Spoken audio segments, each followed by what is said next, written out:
జిల్లా తాళ్లరేవు మండలం పిల్లంకలో గౌతమి గోదావరి పుష్కర ఘాట్ వద్ద కొలువైన శ్రీ వల్లి దేవసేన సమేత సుబ్రహ్మణ్యేశ్వర స్వామి ఆలయంలో కళ్యాణ మహోత్సవం ఘనంగా నిర్వహించారు. నూతన దంపతులు ప్రత్యేక పూజలు చేసి స్వామివారి కళ్యాణాన్ని జరిపించారు. అనంతరం సంతాన గోపాల స్వామి పూజ నిర్వహించి భక్తులకు తీర్థ ప్రసాదాలు, తలంబ్రాల బియ్యం పంపిణీ చేశారు.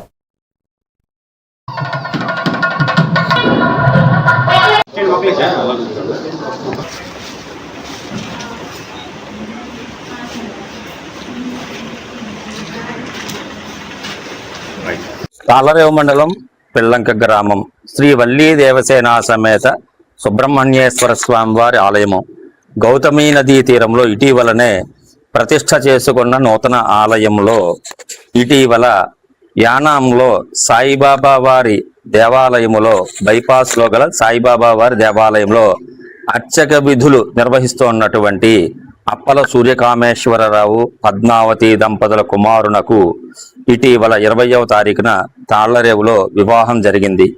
ఆ నూతన దంపతులు ఈ రోజున మన నూతనముగా నిర్మించిన ఈ ఆలయంలో స్వామివారికి వల్లి దేవసేన సమేతుడైన సుబ్రహ్మణ్యేశ్వర స్వామి వారికి కళ్యాణము నిర్వహించడం జరిగింది.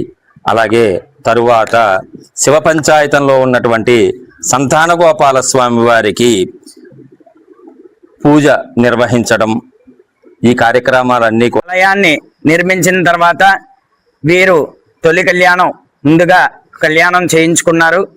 వారు ఆ స్వామివారి అనుగ్రహం వారి కుటుంబానికి ఉండాలని కోరుకుంటూ శ్రీ వల్లి దేవసేన సమేత సుబ్రహ్మణ్యేశ్వర